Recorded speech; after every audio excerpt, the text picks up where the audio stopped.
Drama cell शिद्दत की next episode काफी इंटरेस्टिंग हो चुकी है क्योंकि अब बेनकाब हो चुका है सुल्तान। सुल्तान से ये बात बर्दाश्त नहीं हो रही और वो बहुत ज़्यादा टेंशन में आ चुका है और इसरा के पास जाता है और इसरा को कहता है कि इसरा, जो कुछ तुम कर रही हो अपने घर वालों के साथ मिलकर, ये बात मुझे बिल्कुल भी काबिल कबूल नहीं है। सिर्फ और सिर्फ इसरा को हासिल करने के लिए इस तरह के झूठ बोलना, इस तरह के तमाशे करना तुम्हें ज़ेब नहीं देता। हाँ, अगर तुम उसे चाहती हो, पसंद करती हो, तुम्हें अपने फैसले पर निदामत है जो तुम्हें मुझे अपना कर किया था, तो मुझे बताओ, मैं आज तुम्हें अपने हाथों से उसके साथ रुखसत कर देता हूँ। लेकिन इस तरह से मुझे बदनाम मत करो। जिसको सुनकर वो कहती है कि मैंने तुम्हें बदनाम नहीं किया है, बल्कि सरेआम जो कुछ तुमने इसरार के साथ किया था वो भी दुनिया ने देखा तमाशा, और उसके बाद जो कुछ तुम कर रहे हो और तुम खुद उगल रहे हो इस चीज़ को, सब कुछ सामने आ चुका है। इसलिए अब ये ढकी छुपी कोई बात नहीं रह गई है। तुम भी अपने दिमाग को अच्छे तरीके से सेट कर लो और कभी भी मेरे साथ राब्ता करने की कोई ज़रूरत नहीं है। मैंने अपनी ज़िंदगी को आगे की तरफ शुरू कर लिया है और फ़ायदा यही है कि तुम भी मेरी जान छोड़ दो, क्योंकि मज़ीद तुम्हारे साथ रहना या बात करना मेरे या बस की बात नहीं रही है। तुमने सारी हदें पार कर दी हैं। वो उस पर शदीद गुस्सा करती है और कहती है कि बस मेरी ज़िंदगी में अब इसरार जैसा इंसान आ चुका है। मुझे तो अफसोस इस दिन का है जिस दिन मैंने उसका प्यार ठुकराया था और उसके प्रपोजल को ठुकराया था। आज तक मैं इस चीज़ को भुगत रही हूँ, लेकिन अब मैं इस जैसे इंसान को छोड़ना नहीं चाहती हूँ। अब मैं चाहती हूँ कि बस अब मेरी ज़िंदगी इसी के साथ ही शुरू हो और इसी के साथ ही ख़त्म हो। जिसको सुनकर वो कहता है, हाँ, ये बात तो मुझे नज़र आ रही है और बगावत पर जो तुम उतरी हुई हो वो भी नज़र आ रहा है, लेकिन मैं तुम्हें नहीं छोड़ूंगा और इसरार को भी नहीं छोड़ूंगा, क्योंकि आप लोग मिलकर मेरे बारे में जो कुछ कर रहे हैं, इस चीज़ को मैं कभी भी बर्दाश्त नहीं करूंगा। देख लेना कि दुनिया के सामने तुम्हारा वो हश्र करूंगा कि तुम याद रखोगी। आगे सिसरा कहती कि मुझे तुम्हारी इन बातों का कोई भी असर नहीं है। बेहतर यही है कि तुम अपना रास्ता नापो और मैं अपना रास्ता नापती हूँ। इसलिए मेरी जान छोड़ दो और मेरी ज़िंदगी में इंटरफेयर करने की कोई भी अब खैर ज़रूरत मिट्टी नहीं। में मिलने वाली है और सब कुछ अंदाज़ा हो जाने वाला है कि कुछ भी इसके पास नहीं रहा और वो इसी काबिल था जो उसको मिल कर रहा है। वो सब कुछ उससे छीन लिया जाएगा, लेकिन वो इस बात पर हैरान होता है, कहता है कि आखिर मेरे साथ ये सब कुछ क्या हो रहा है। यानी कि मेरी नौकरी शोकरी हर चीज़ चली गई। जिस चीज़ पर वो मान करता रहता था कि मैं ये भी अफोर्ड कर सकता हूँ तो मैं वो भी अफोर्ड कर सकता हूँ, आज उसके पास कुछ भी नहीं रहा है और वो काफ़ी हैरान हो रहा है कि आखिर ये सारा सिस्टम कैसे हो गया। मुझे तो यकीन ही नहीं आ पा रहा है कि आखिर मेरे साथ, सुल्तान के साथ ये सब कैसे हो गया। लेकिन देखिए जी, जो कुछ वो करता रहे अब तो उसको इस बात को भुगतना ही होगा और ये चीज़ उसके सामने आकर ही रहनी है। और ऐसा ही हो रहा है क्योंकि वो जो कुछ करना चाह रहा था वो तो हुआ नहीं, लेकिन फिर भी कहीं ना कहीं वो असरा को नहीं भूल पा रहा है और असरा से फिर से कहता है कि मैं तुम्हारे साथ रहना चाहता हूँ जो कुछ भी हुआ।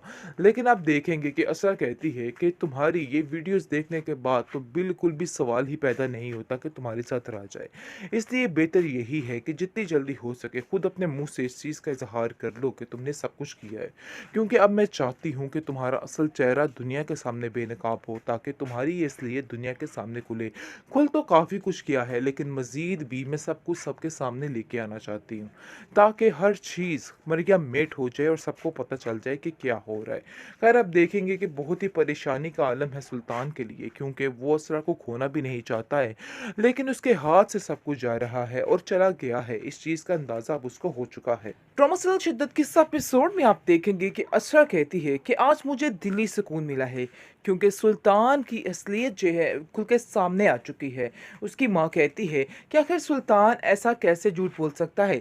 हो सकता है कि वाकई में वो सब वीडियो सब कुछ गलत हो, झूठ हो, उसके खिलाफ कोई साजिश हो। लेकिन आप देखेंगे कि उसके घर वाले कहते हैं, यानी कि एलीज़े और असरा आकर कहते हैं कि नहीं, ऐसा कुछ भी नहीं।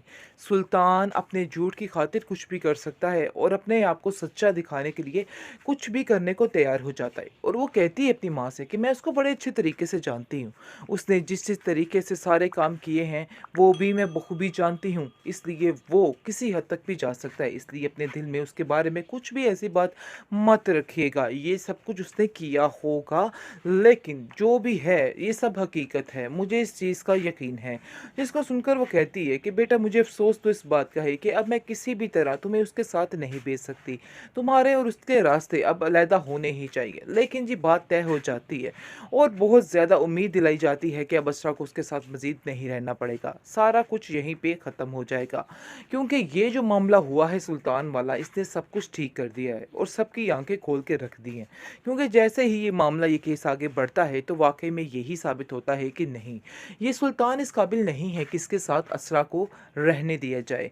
लेकिन आप देखेंगे कि सुल्तान बड़ी ही चालाकी के साथ काम कर रहा है और कहता है कि मैं इस सारे झूठ को पकड़ कर ही दम लूँगा।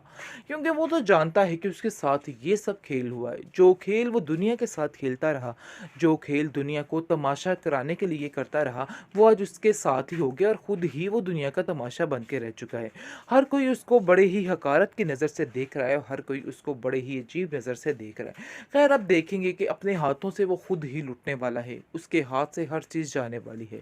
क्योंकि जैसे ही ये मामले बढ़ते हैं तो सबको यकीन हो जाता है कि ये एक करप्ट इंसान है और इस जैसे इंसान के साथ राब्ते बिल्कुल बेफजूल हैं और ऐसे इंसान के साथ रहना और बातचीत बिल्कुल बेफजूल है। इसलिए सब लोग मिलकर फैसला करते हैं उसके ऑफिस में कि जितनी जल्दी हो सके इस इंसान को इधर से निकाला जाए, क्योंकि ये बिल्कुल भी सेफ नहीं है। यानी कि सुल्तान जिस पर अकड़ता था, जिस बात पर और नाज करता रहता था कि मैं ये हूँ और मैं वो हूँ, वो अब खैर मिट्टी में मिलने वाली है और सब कुछ अंदाज़ा हो जाने वाला है कि कुछ भी इसके पास नहीं रहा और वो इसी काबिल था जो उसको मिल कर रहा है। वो सब कुछ उससे छीन लिया जाएगा। लेकिन वो इस बात पर हैरान होता है, कहता है कि आखिर मेरे साथ ये सब कुछ क्या हो रहा है। यानी कि मेरी नौकरी शोकरी हर चीज़ चली गई। जिस चीज़ पर वो मान करता रहता था कि मैं ये भी अफोर्ड कर सकता हूँ तो मैं वो भी अफोर्ड कर सकता हूँ, आज उसके पास कुछ भी नहीं रहा है और वो काफ़ी हैरान हो रहा है कि आखिर ये सारा सिस्टम कैसे हो गया। मुझे तो यकीन ही नहीं आ पा रहा है कि आखिर मेरे साथ, सुल्तान के साथ ये सब कैसे हो गया। लेकिन देखिए जी, जो कुछ वो करता रहे अब तो उसको इस बात को भुगतना ही होगा और ये चीज़ उसके सामने आकर ही रहनी है। और ऐसा ही हो रहा है क्योंकि वो जो कुछ करना चाह रहा था वो तो हुआ नहीं, लेकिन फिर भी कहीं न कहीं वो असरा को नहीं भूल पा रहा है और असरा से फिर से कहता है कि मैं तुम्हारे साथ रहना चाहता हूँ, जो कुछ भी हुआ। लेकिन आप देखेंगे कि असरा कहती है कि तुम्हारी ये वीडियोज़ देखने के बाद तो बिल्कुल भी सवाल ही पैदा नहीं होता कि तुम्हारे साथ रहा जाए। इसलिए बेहतर यही है कि जितनी जल्दी हो सके खुद अपने मुँह से इस चीज़ का इज़हार कर लो कि तुमने सब कुछ किया है।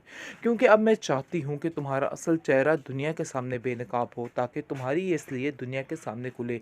खुल तो काफ़ी कुछ किया है, लेकिन मज़ीद भी मैं सब कुछ सबके सामने लेके आना चाहती हूँ, ताकि हर चीज़ मरिया मेट हो जाए और सबको पता चल जाए कि क्या हो रहा है।